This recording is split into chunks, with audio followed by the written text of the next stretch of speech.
Protect your DNA. BioPQQ can promote formation of new mitochondria. Infowarsstore.com. It was the great American humorist Mark Twain who said, "Loyalty to the country always, loyalty to the government when it deserves it." If Mark Twain were alive today, I think he would quickly conclude that loyalty to our government lost its due right after 9/11. Hello, ladies and gentlemen. I'm so glad that you could join us today for this Wednesday, July 25th, 2001 broadcast. Tyranny is enveloping the globe, and the United States is a shining jewel the globalists want to bring down, and they will use terrorism as the pretext to get it done. Look, we've seen the news stories that you've wanted to blow things up, that you have blown things up, and that you're saying that 4 million of us are going to die and we need martial law and the Associated Press at one of your little drills you had, and that we're aware of who the terrorists are if you pull this. This can stop this Hitlerian Reichstag event. I want to put the toll-free number up for Congress. And I won't want you to believe Alex Jones. I want you to go get these news stories off my website. I want you to call these major newspapers. I want you to find out these statements were true by the White House about preparing for martial law.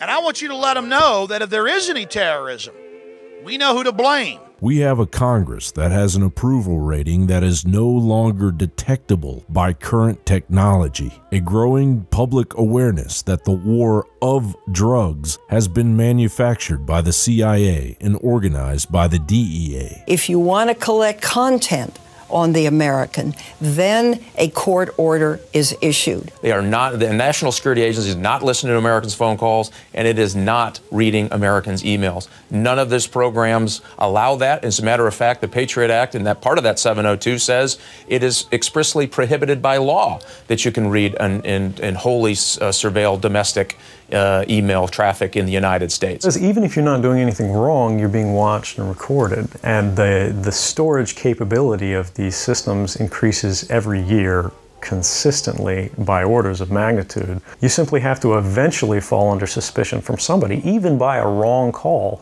and then they can use the system to go back in time and scrutinize every decision you've ever made and attack you on that basis to sort of derive suspicion from an innocent life and paint anyone in the context of a wrongdoer. Government law enforcement, namely the FBI, NSA, DHS, and TSA, illegally read our correspondences and listen to our communications while sexually fondling our families, all in the name of national security, which pitifully adds up to national insecurity. We have a military that is exponentially raping female soldiers, wives of soldiers, and any female unfortunate enough to live near a military base. I don't know how you can say that having 19,000 sexual assaults and rapes a year is discipline and order. I do not understand how you can say that of those 19,000 cases to only have approximately 2,400 even reported, because the victims tell us that they are afraid to report because of retaliation and the blame they will get and the scorn they will get from their colleagues, is order and discipline. And I really cannot understand how 2,400 cases, only 240 of which go to trial, can result in you believing that that authority is giving you discipline. There is something that seems odd about the power to reject findings that came out of a jury in the absence of some major obvious problem. Meanwhile, the quiet rollout of Bill Clinton's 1033 program, mushrooming into the NDAA, has been building the militarized police force Goliath, while genuine usurpers beat down a path to the highest branches of our government. But I welcome this kind of examination, because people have got to know whether or not their president's a crook. Well, I'm not a crook. What is at stake is more than one small country. It is a big idea. A new world order. The problem of the Bush presidency will be the emergence of a new international order. Within the next 4 years, we will see the emergence of a new international order. The beginning. We have confidence because freedom is the permanent hope of mankind. The hunger in dark places, the longing of the soul. When our founders declared a new order of the ages, when soldiers died in wave upon wave for a union based on liberty, when citizens marched in peaceful outrage under the banner Freedom Now. They were acting on an ancient hope that is meant to be fulfilled. After 1989, President Bush said, and it's a phrase that I often use myself, that we needed a new world order, and instead it looks like we got a lot of disorder. The international order that we have worked for generations to build. Ordinary men and women are too small-minded to govern their own affairs. That order and progress can only come when individuals surrender their rights to an all-powerful sovereign. Fortunately for Mark Twain, he died just 3 years before the bankers finally got their hands on our economy, and banker pawn and U.S. President Woodrow Wilson oversaw the ratification of the 16th Amendment to the United States Constitution. I'm sure the obscenity of its declaration would not have been lost on Mr. Twain. The Congress shall have power to lay and collect taxes on incomes from whatever source derived, without apportionment among the several states, and without regard to any census or enumeration.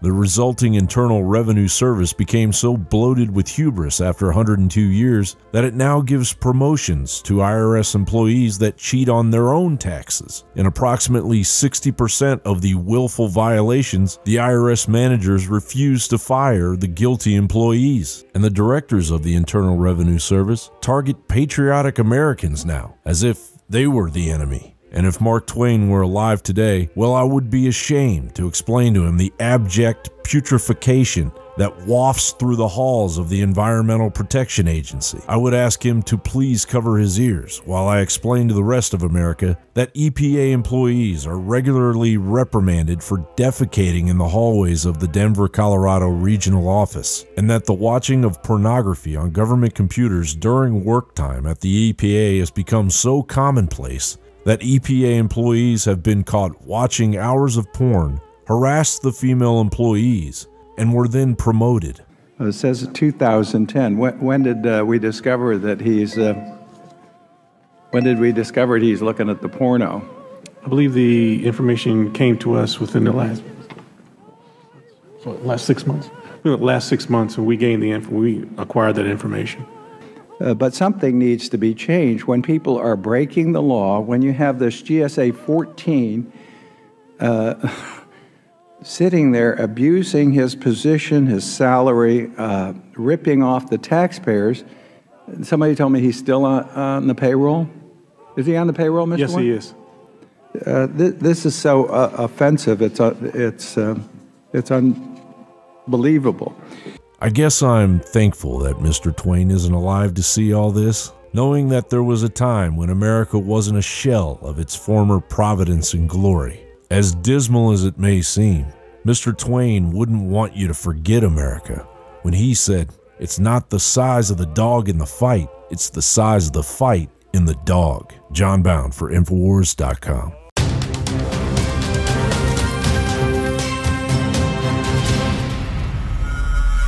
From the water table to our soils to the atmosphere itself, our world is becoming more and more toxic each and every day. But it's not just the air outside that's toxic. Indoor air has been shown to have 2 to 5 times higher concentrations of pollutants than even outdoor air. And most Americans spend 90% of their time inside using toxic chemicals within their homes. There are more than 42 million smokers in the United States. Well over 1,000 types of mold and mildew linked to numerous conditions. And don't forget the fact that 6 million Americans live with pets they're allergic to as well. When I began to research these statistics, it was clear to me it was time to start cleansing my lungs in order to combat the toxic environment that we cannot escape, but that we can fight back against. Made with organic and wild cultivated herbs and manufactured in the USA, the new Infowars Life Lung Cleanse is here in a convenient spray bottle that can be brought with you throughout any toxic environment. Now available exclusively at InfowarsLife.com or by calling toll-free 888-253-3139.